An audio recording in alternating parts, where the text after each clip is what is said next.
എല്ലാവർക്കും നമസ്കാരം. വീണ്ടും നമ്മളൊരു യാത്ര. കമാൻഡറുടെ ബർത്ത്ഡേ ആണ്. അദ്ദേഹത്തിന് എല്ലാ വർഷവും ഡയറക്ഷൻ വരാറുള്ളതാണ്. ഭഗവാൻ ഓരോ എനർജി പോയിന്റ്സിലേക്ക് പോകാൻ പറയാറുള്ളതാണ്. അപ്പോൾ ഇപ്രാവശ്യം നിങ്ങൾക്ക് എല്ലാവർക്കും അറിയുന്ന പോലെ അത് തവാങ്ങിലേക്കാണ്. തവാങ് അരുണാചൽ പ്രദേശിൻ്റെ പാർട്ടാണ്. തവാങ് എന്ന് പറയുന്നത് ഭൂട്ടാൻ്റെയും ടിബറ്റ്, ചൈന, അതുപോലെ ഭാരതത്തിൻ്റെ ഈ മൂന്നിൻ്റെ ട്രൈ ജംഗ്ഷനിലുള്ള ഒരു സ്ഥലമാണ്. ഭയങ്കര ഇമ്പോർട്ടൻ്റ് ആയിട്ടുള്ള പ്ലേസ് ആണെന്ന് തോന്നുന്നു. ബാക്കി കാര്യങ്ങൾ രജിച്ച് തന്നെ പറയും. ഇപ്പം നമ്മളിവിടെ ഇന്ന് മോർണിംഗ് അസാം ഗുവാഹത്തി എയർപോർട്ടിൽ ഇറങ്ങി. ഇവിടുന്ന് ബൈ റോഡാണ്. ബൈ റോഡ് അറൗണ്ട് 450 കിലോമീറ്റർ ഉണ്ട്. 450 കിലോമീറ്റർ ബൈ റോഡ് പോകണം ഇവിടുന്ന്. സോ നമുക്ക് ബാക്കിയുള്ള വിശേഷങ്ങൾ പോകുന്ന വഴിക്ക് കാണാം. നമ്മുടെ കൂടെ വിനോദ്ജി ഉണ്ട്, പ്രാവശ്യം LG ഉണ്ട്. പോയിക്കൊണ്ടിരിക്കുകയാണ്. സോ നമ്മളിങ്ങനെ യാത്ര ചെയ്ത് തവാങ്ങിലേക്ക് പോയിക്കൊണ്ടിരിക്കുകയാണ്. ഇവിടെ തവാങ് ആദ്യം പറഞ്ഞല്ലോ ട്രൈ ജംഗ്ഷനാണ്. ചൈന, ടിബറ്റ്, അതുപോലെ തന്നെ ഭൂട്ടാൻ ഒക്കെ ജംഗ്ഷനിലാണ്. നമ്മളിപ്പോൾ ഭൂട്ടാൻ്റെ 1 കിലോമീറ്റർ ഇപ്പുറമാണ് ഉള്ളത്. ഭാരതത്തോട് ചേർന്ന് നടക്കുന്ന രാജ്യമാണ്. നമ്മളതിൻ്റെ തൊട്ടടുത്താണ് ഉള്ളത്. രജിത്തേട്ടാ, ഭൂട്ടാന്റെ അടുത്തെത്തി. ഹെലികോപ്റ്ററിലാണ് പോകണോണ്ടിരുന്നത്. അപ്പോ ഹെലികോപ്റ്റർ ആണെങ്കിൽ 50 മിനിറ്റ് മതിയായിരുന്നു. പക്ഷെ കാലാവസ്ഥ പ്രതികൂലമായ കാരണം അത് ക്യാൻസൽ ചെയ്തു. ഹെലികോപ്റ്റർ ഇതൊക്കെ ഭൂട്ടാന് മേലെ കൂടെ ഹെലികോപ്റ്റർ പോവാന്ന് പറയണ്ടായിരുന്നു. അപ്പൊ നമ്മള് ഇപ്പൊ ഇന്നോവ ക്രിസ്റ്റ എടുത്തുകൊണ്ട് പോകുന്നു. പക്ഷെ 50 മിനിറ്റ് പകരം 12 മണിക്കൂർ യാത്ര ചെയ്യണം. ഭൂട്ടാൻ 1 കിലോമീറ്റർ ഭൂട്ടാൻ അപ്പുറത്താണ്.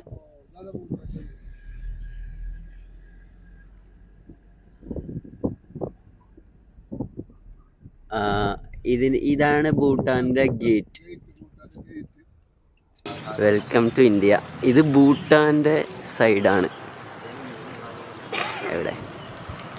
ഭൂട്ടാന്റെ സൈഡാണ്.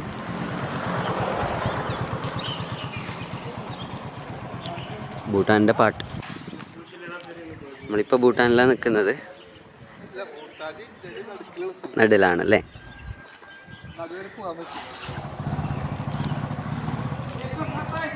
ഇന്ത്യയുടെ ഗേറ്റ് കഴിഞ്ഞു. ഓക്കെ, അതായത് ഭൂട്ടാൻ്റെ ഇന്ത്യൻ്റെയും മിഡിൽ സ്പേസ് അല്ലേ?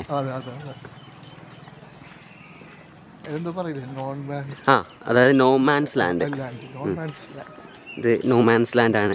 ഇന്റർനാഷണൽ ബോർഡറിന്റെ നടുവില് അങ്ങനെ ഉണ്ടാവും. 2 രാജ്യങ്ങളുടെ അതിർത്തി കൂടെ ഇത്ര ഫ്രീ ആയിട്ട് നടക്കുന്നത്. അതെ അതെ, പാസ്പോർട്ട് വേണ്ട, ഒരു ID പോലും ചോദിച്ചില്ല നമ്മളോട്. അത് ഈ രാജ്യം ഇതിപ്പോ ആലോചിക്കുക ഇന്ത്യ പാകിസ്ഥാൻ അടക്കില്ല. അതെ, അതല്ല, അത് നമ്മുടെ ഈ രാജ്യമായിട്ടുള്ള ബന്ധം കാരണം. അതാണ് ഭൂട്ടാൻ്റെ ഗേറ്റ്. നമ്മളൊരു ഭാരതത്തിൽ നിന്നേ നടന്നിട്ട് അതെ അതെ അതെ, ഒരു രാജ്യത്ത് നിന്ന് വേറെ രാജ്യത്തേക്ക് ഫ്ലൈറ്റിലൊക്കെ പോയിട്ടുണ്ട് നടന്നിട്ട്. അതെ. സോ ഇതാണ് ഭൂട്ടാൻ്റെ കവാടം. ഭൂട്ടാനിലേക്ക് കടക്കാനുള്ള, ഇതിനപ്പുറത്ത് ഭൂട്ടാനാണ്.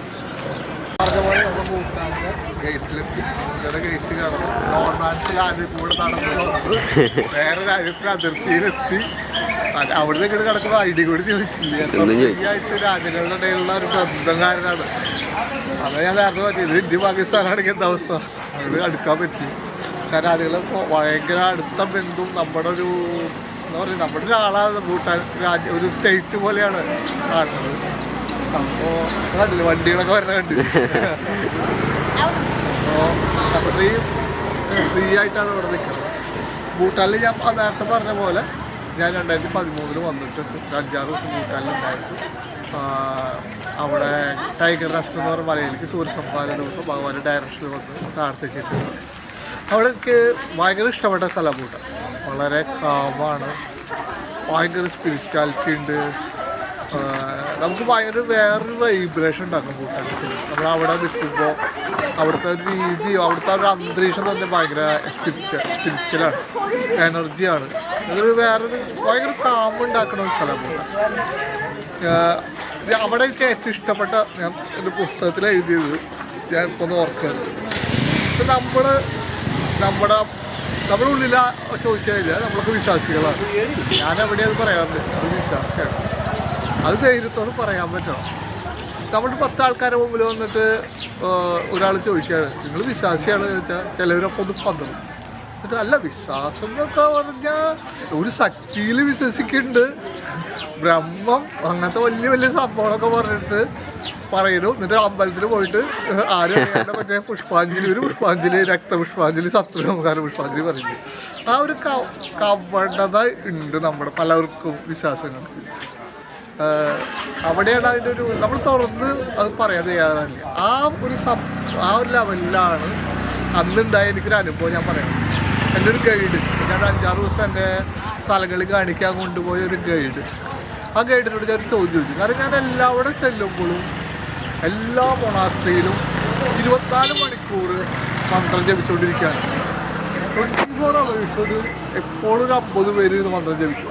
അവർ ഷിഫ്റ്റ് മാറുണ്ടാവും, പക്ഷെ എല്ലാ മൊണാസ്ട്രിയിലും അത് നടക്കുന്നുണ്ട്. അപ്പോൾ ഞാൻ ആളോട് ചോദിച്ചു, നിങ്ങൾ എന്തിനാണ് എപ്പോഴും 24 മണിക്കൂർ മന്ത്രം ജപിക്കുന്നത്?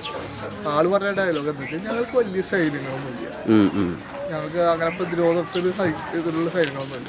ഞങ്ങളെ രക്ഷിക്കണത് മറ്റുള്ള രാജ്യങ്ങൾ, ഞങ്ങൾ ഈ കുഞ്ഞു രാജ്യത്തെ ഞങ്ങൾ വേറെ ആക്രമണങ്ങളിൽ നിന്ന് രക്ഷിക്കണത്. കാരണം അവരുടെ അടുത്തുള്ള രാജ്യങ്ങൾ ആലോചിച്ചാൽ മതി, ഭീമകരമായ രാജ്യങ്ങൾ എല്ലാ ഭാഗത്തും. അപ്പൊ അത്രയൊരു വിഷയങ്ങളൊന്നും ഇല്ലാണ് ഞങ്ങളെ രക്ഷിച്ചുകൊണ്ടിരിക്കുന്നത്. ഞങ്ങൾ അതിർത്തി കാക്കുന്നത് ഞങ്ങളുടെ ഈ മന്ത്രോച്ചാരണമാണ്, ഞങ്ങളുടെ ഈ ആത്മീയതയാണ്. ഈ ആത്മീയതയ്ക്ക് ഈ മന്ത്രോച്ചാരണത്തിന് അതിനുള്ള ശക്തിയുണ്ട്. അത് തുറന്നു പറയാണ്, ഇതാണ് കാരണം, ഞങ്ങൾ ഇതാണ് ചെയ്യുന്നത്. അതിനുള്ളൊരു സത്യസന്ധത, ആ സത്യസന്ധതയാണ് എനിക്ക് ഭയങ്കരമായിട്ട് ഇഷ്ടമായി. ഞാൻ ആളോട് പറഞ്ഞു, അഭിനന്ദിച്ചു. അതാണ് വേണ്ടത്. നമ്മളെന്താണ് അത് വിളിച്ചു പറയാനുള്ള ഒരു ധൈര്യവും സത്യസന്ധതയുമാണ്. അതാണ് നമ്മളോട് ചോദിക്കുമ്പോൾ, ഒരു ഒറ്റയ്ക്ക് ചോദിച്ചാൽ ആ അമ്പലം ഭയങ്കരമാണ്, ഈ അമ്പലത്തിൽ പോയി തൊഴാന്നൊക്കെ പറയും. കുറച്ച് ആൾക്കാരുടെ മുമ്പിൽ വെച്ച് ചോദിച്ചാൽ അല്ല, നമ്മൾ അങ്ങനെ വിശ്വാസം എന്ന് പറഞ്ഞാൽ ഏതെങ്കിലും ഒരു ശക്തിയുണ്ട്, ആ ശക്തിയിൽ വിശ്വസിക്കണം, ബ്രഹ്മം അങ്ങനത്തെ ഡയലോഗ്. ഒറ്റയ്ക്ക് പോയാൽ രക്തപുഷ്പാഞ്ജലി. അതാണ് ആ കപടത ഇല്ലാണ്ടുള്ള ഒരു സ്പിരിച്വാലിറ്റി ഞാൻ ഈ ഭൂട്ടാനിൽ കണ്ടു. അതൊരു സന്തോഷം, ഒരു സുഖം ഉണ്ടാക്കി, മനസ്സിന് സുഖം ഉണ്ടാക്കിയ കാര്യമാണ്. ഞാനത് ഓപ്പണാണ്, ഞാൻ വിശ്വാസിയാണ്. ഇതിലൊക്കെ പൂർണ്ണമായിട്ട് വിശ്വസിക്കുന്നതെന്ന് ഉറക്കെ വിളിച്ച് പറയുന്ന ഒരാളാണ്. എന്തായാലും ഇവിടെ എത്തി. അതെ, ഭൂട്ടാൻ ഗേറ്റിന് മുമ്പിൽ അവിടുന്ന് അങ്ങോട്ട് കിടക്കണമെങ്കിൽ അതിന് ഫോർമാലിറ്റീസ് ഉണ്ട്, ID കാർഡ് അത്ര. നമ്മുടെ യാത്ര ഭൂട്ടാനിലേക്ക് അല്ലാത്തത് കൊണ്ട്, തവാങ്ങിലേക്ക് ആയതുകൊണ്ട് നമ്മൾ ഇവിടുന്ന് വേറെ വഴിക്ക് പോകണത്. ഞങ്ങൾ തവാലിലേക്ക് യാത്ര തുടരുകയാണ്. ഒരിക്കൽ കൂടെ ഭൂട്ടാൻ എന്ന മനോഹരമായ സ്ഥലത്ത് നിങ്ങൾ കാണിച്ചു തരുന്നു. സന്തോഷം. ചേട്ടാ, അരുണാചലിലേക്ക് വരുമ്പോഴേ കണ്ടില്ലേ ഒരു ILP, ഇന്നർ ലൈൻ പാസ്, അത് വേണം. മെയിൻലാൻഡ് ഇന്ത്യയിൽ നിന്ന് വരുന്നതാണെങ്കിലും ഇപ്പോൾ നമുക്ക് എന്താ ലക്ഷദ്വീപിലില്ലേ, അതുപോലത്തെ ഒരു പാസ് വേണം. ഉണ്ട് ലക്ഷദ്വീപ്, അതുപോലെ നോർത്ത് ഈസ്റ്റിലെ. അതെ, ഫോറിനേഴ്സിന് കിട്ടാൻ കുറച്ച് ബുദ്ധിമുട്ടാണ്, നമുക്ക് കിട്ടാൻ കുറച്ചുകൂടി എളുപ്പമാണ് ILP. ILP എടുത്തു. ചെക്ക് പോസ്റ്റിൽ കാണിച്ചിട്ടാണ് നമ്മളിപ്പോ ഇങ്ങോട്ട് അരുണാചൽപ്രദേശിലേക്ക് കടന്നിരിക്കുന്നത്. അതെ, ഈ തവാങ് വരെ അതാ റോഡിന്റെ അവസ്ഥ. മല കയറി പോയോണ്ടിരിക്കുകയാണ്. ഇനി ഇതാണ് റോഡിന്റെ അവസ്ഥ കാണിക്കാം.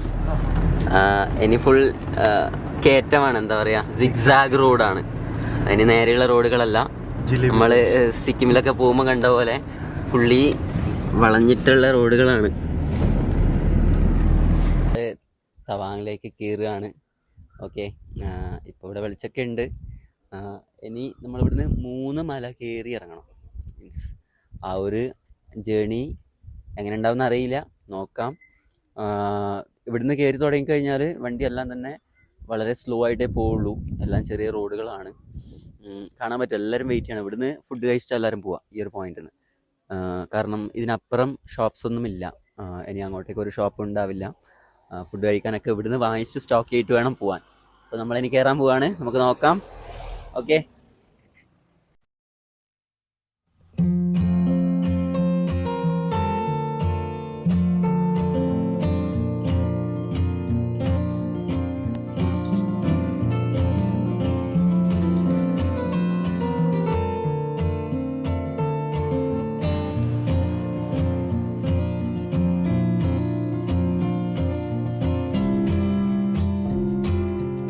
ഡേ 2 ഇന്നലെ കൂടുതലൊന്നും ഷൂട്ട് ചെയ്യാൻ പറ്റിയില്ല, കാരണം വരുന്ന വഴിക്ക് ഒന്നും കാണാൻ മീൻസ് ഫുള്ളി ഫോഗി ആയിരുന്നു. ഫോഗ് ആയതുകൊണ്ട് ഒന്നും കാണാൻ പറ്റുന്നുണ്ടായിട്ടില്ല. 0 മീറ്റർ വിസിബിലിറ്റി ആയിരുന്നു. വണ്ടി 20 കിലോമീറ്റർ സ്പീഡിലൊക്കെയാണ് വന്നത്. മെല്ലെ മെല്ലെ മുന്നിലുള്ളത് കാണാൻ പറ്റില്ല, അത്രയും ഫോഗി ആയിരുന്നു. അതുകൊണ്ട് ഒന്നും ഷൂട്ട് ചെയ്യാൻ പറ്റിയില്ല വരുന്ന വഴിക്ക്. ഇപ്പോൾ തവാങ്ങിലെത്തി. ഇന്നലെ നൈറ്റ് എല്ലാവരും റെസ്റ്റ് എടുത്തു. അറൗണ്ട് 12 hours ജേർണി ആയിരുന്നു ബൈ റോഡ്. നമ്മൾ ആദ്യം പ്ലാൻ ചെയ്ത ബൈ എയർ വരാമെന്നായിരുന്നു വിചാരിച്ചത്. പക്ഷേ അത് ഇവിടുത്തെ ഫോഗ് കാരണം, വെതർ കാരണം അത് ക്യാൻസൽ ചെയ്തു. സോ ഇവിടെ എത്തി. ഇന്നത്തെ ഒരു മൊണാസ്ട്രി വിസിറ്റ് ഉണ്ട്, അതൊക്കെ ഷൂട്ട് ചെയ്തതിന് ശേഷം ബാക്കി കാണാം. നമ്മള് അങ്ങനെ തവാങ്ങിലെത്തി. അതൊരു ഭയങ്കര യാത്രയല്ല. ഇന്നലെ ഞങ്ങള് ഇന്നലല്ല മിഞ്ഞാന്ന് 4 മണിക്ക് വീട്ടിൽ നിന്ന് ഇറങ്ങിയതാ. വീട്ടിൽ നിന്ന് ഇറങ്ങി കൊച്ചിനെ നെടുമ്പാശ്ശേരി എയർപോർട്ട്, കൊച്ചിൻ എയർപോർട്ടിലെത്തി. അവിടുന്ന് ഡൽഹിയിൽ നിന്ന് പിന്നെ ഗോഹട്ടി കാലത്ത് ഒരു 6:30 എത്തി. അവിടുന്ന് ഒരു ഹെലികോപ്റ്ററിൽ വരാനുള്ളതായിരുന്നു. ചോപ്പർ സർവീസ് ഉപയോഗിക്കാന്ന് വിചാരിച്ചു. 1 മണിക്കൂർ കൊണ്ട് എത്തും തവാങ്ങുന്നത്. പക്ഷെ അവിടെ എത്തിയപ്പോ ചോപ്പർ സർവീസ് ഇല്ല. അത് എപ്പോ ഉണ്ടാവും അറിയില്ല, നാളെ ഉണ്ടാവും അറിയില്ല. ക്ലൈമറ്റ് അനുസരിച്ച് ആ നേരത്തെ അങ്ങനെ അതിനനുസരിച്ച് ഓട്ടോ സർവീസ് പോലെയാണ്. അതെ. അപ്പൊ വേറെ ഒന്നും ചിന്തിക്കാനില്ല. ഒരു ഇന്നോവ വിളിച്ചു, അതില് പോന്നു. 12 മണിക്കൂർ 450 കിലോമീറ്റർ. അതോ വന്ന വഴി സിക്സാക്ക് ആ ലെവലില് കറങ്ങി തിരിഞ്ഞ്. റോഡൊക്കെ നല്ല റോഡാ, പക്ഷെ കറക്കം വല്ലാത്ത കറക്കം. നമ്മള് സ്പിറ്റി വാലിയിൽ പോയ ഓർമ്മയില്ല. സ്പിറ്റി വാലിയിൽ പക്ഷെ ഓഫ് റോഡ് 120 കിലോമീറ്റർ ഓടിയിട്ടും ഈ ക്ഷീണം വന്നില്ല. ഇതിന് പക്ഷെ വല്ലാണ്ട് ക്ഷീണമായി. 10:45. അത് വൈകിട്ട് 4 മണിക്ക് വീട്ടിൽ ഇറങ്ങിയിട്ട് 10:45 ഇതിൽ രാത്രി ഹോട്ടലിൽ എത്തിയപ്പോ. പക്ഷെ ഇന്ന് കാലത്ത് ഇന്നെ പിറന്നാളാണ്. പിറന്നാൾ ദിവസം ഭഗവാന്റെ ഡയറക്ഷനിൽ തവാങ്ങിൽ ചേർന്നതാണ്. അതെന്താന്നുള്ള കാര്യം ഞാൻ അടുത്ത വീഡിയോയിൽ പറയാം. ഡീറ്റെയിൽസ് അതൊക്കെ പറയാം. ഇപ്പൊ ഞാൻ നിൽക്കുന്നത് തവാങ് മൊണാസ്ട്രിയിലാണ്. ഈ മൊണാസ്ട്രി 1650 ആ സമയത്തൊക്കെയാണ് അത് ബിൽഡ് ചെയ്തിരിക്കുന്നത്. ഇതിനൊരു പേര് കൂടിയുണ്ട്, ഗാഡൻ നാംഗ്യാൽ ലാറ്റ്സെ. നീ പറഞ്ഞാൽ മതി, വായിലും ഉള്ളിൽ ഒന്നുകൂടി പറഞ്ഞത് ഗാഡൻ നാംഗ്യാൽ ലാറ്റ്സെ. ആ സംഭവം അത് ആ മൊണാസ്ട്രി ടിബറ്റൻ സ്റ്റൈലിലാണ്. ഈ മൊണാസ്ട്രിയുടെ പ്രത്യേകത എന്താ വെച്ചാൽ ഇന്ത്യ, ചൈന, ഭൂട്ടാൻ ബോർഡറിൽ വരുന്ന ഒരു ഏറ്റവും അടുത്താണ്. ഈ ചൈനയുടെ ബോർഡറും ഭൂട്ടാന്റെ ബോർഡറും അടുത്താണ് ഈ മൊണാസ്ട്രി. നമ്മൾ ഇന്നലെ പോയില്ലേ, തൊട്ടപ്പുറം ഭൂട്ടാനായിരുന്നു. അതെ. നമ്മള് വരുന്ന വഴി ഭൂട്ടാൻ ഗേറ്റ് ഒക്കെ കണ്ടിട്ട് വന്നത്, അതിർത്തിയൊക്കെ കണ്ടിട്ട്. പക്ഷെ ഈ സ്ഥലത്തിന് സമ്പൂർണ്ണ വിജയത്തിന്റെ സ്ഥലം എന്നുള്ളൊരു മീനിങ്ങിലാണ് അവർ ഇത് ഇവിടെ ചെയ്തിരിക്കുന്നത്. അത് വിജയിക്കാൻ വേണ്ടിയിട്ടുള്ള പവർ എടുക്കുന്ന ഒരു സ്ഥലം. ആ സ്ഥലം അങ്ങനത്തെ ഒരു മൊണാസ്ട്രിയാണത്. ഈ മൊണാസ്ട്രിയിൽ ഇന്ന് കാലത്ത് ഒന്ന് തൊഴുതു പിറന്നാൾ ദിവസം ഭഗവാന്റെ ഡയറക്ഷനിൽ. പിന്നെ എന്തിനാണ് ഇവിടേക്ക് അയച്ചത് എന്നുള്ള കാര്യങ്ങൾ ഞാൻ ഡീറ്റെയിൽ ആയിട്ട് പറയാം. ഇപ്പൊ മൊണാസ്ട്രി നിങ്ങളൊന്ന് കണ്ടോ. മൊണാസ്ട്രി കാണാം. ഇതാണ്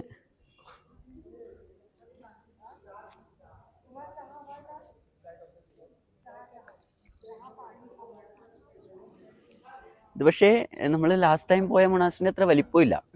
പക്ഷെ ഇന്ത്യയിലെ സ്പിത്തിയിലത്തത് വലിപ്പം തോന്നും. അത് പക്ഷെ അവിടെ സ്റ്റേ ചെയ്യാനൊക്കെ കുറെ ഉണ്ടായിരുന്നു. അതുകൊണ്ടാണ്.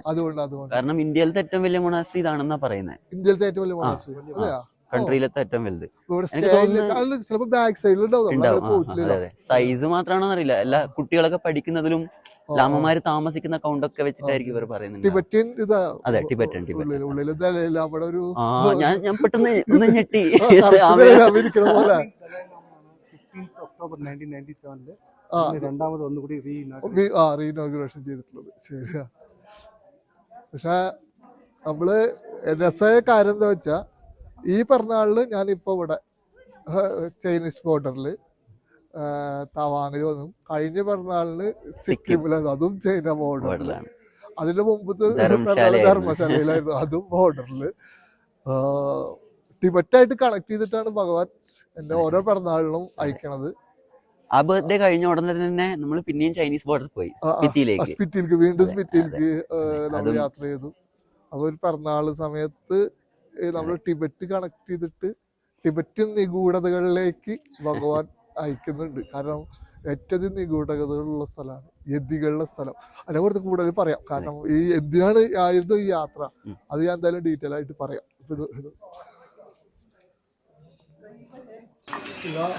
വലിപ്പൊക്കെ അത്യാവശ്യം. അതെ അതെ, ഇത് സ്കൂളാണെന്ന് തോന്നുന്നു അല്ലേ? സ്കൂളാണ്. നല്ല എന്താ പറയാ, നല്ല ഭംഗിയുള്ളൊരു സ്ഥലം. അതെ അതെ അതെ, സ്ഥലം ഭയങ്കര പീസ്ഫുൾ തോന്നും എപ്പോഴും നോർത്ത് ഈസ്റ്റിലേക്ക് വന്നാലേ. ഭഗവാൻ അയക്കണേൽ ആ ടിബറ്റൻ നിഗൂഢതകൾ അതിലേക്കാണ് ഭഗവാൻ അയച്ചത്, ചൈനീസ് ബോർഡറിലേക്ക്. അല്ല, അതിന്റെ ഫലം നമുക്ക് അറിയണ്ടല്ലോ.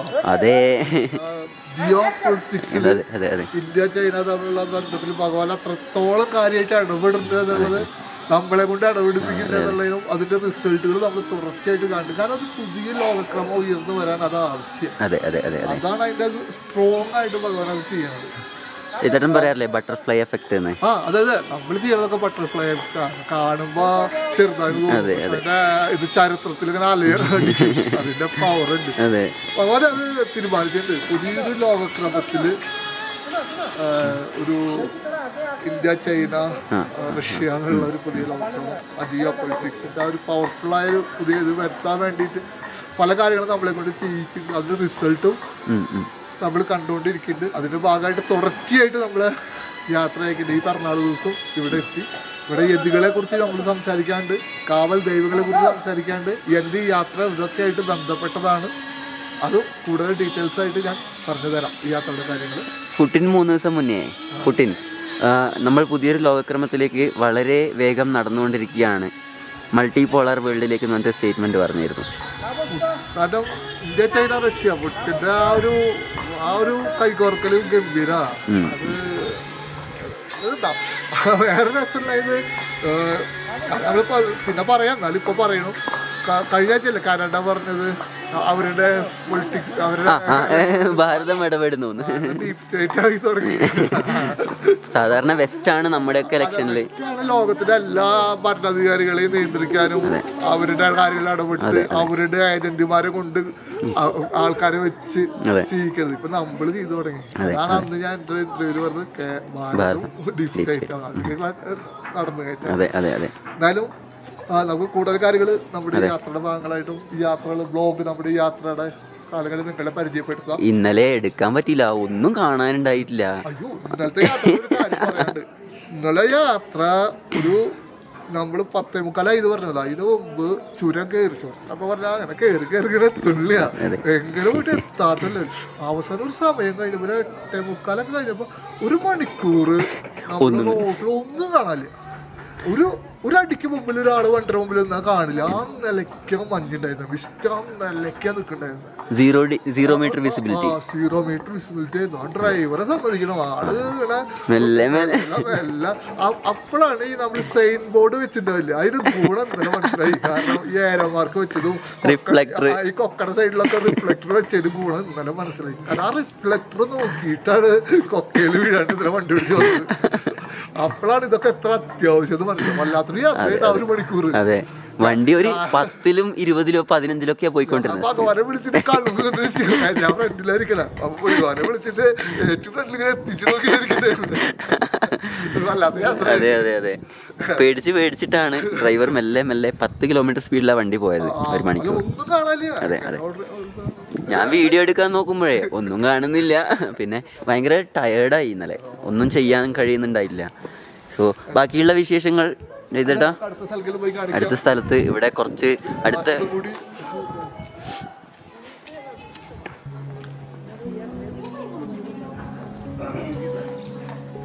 അവിടെ ഒരു ഫോട്ടോഷൂട്ട് നടക്കുന്നുണ്ട്.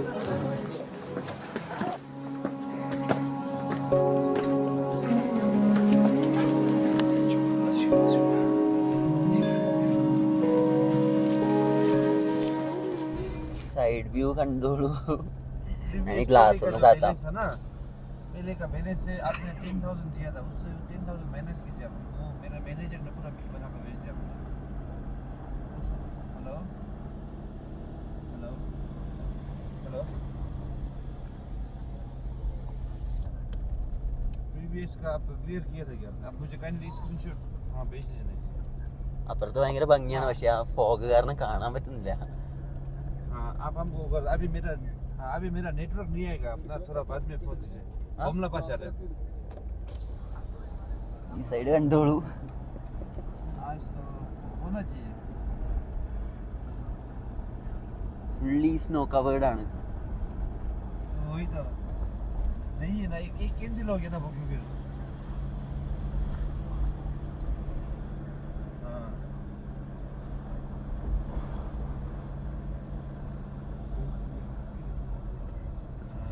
कोई नहीं, वो कल ചൈനീസ് ബോർഡർ വന്നു. ചൈനീസ് ബോർഡറിൽ എത്തി. നമുക്ക് നമ്മളും 50 മീറ്റർ അപ്പുറം ചൈനീസ് പട്ടാളക്കാർ അവരുടെ ബിൽഡിങ് കാണാം. അവിടെ പക്ഷേ ഫോട്ടോഗ്രാഫി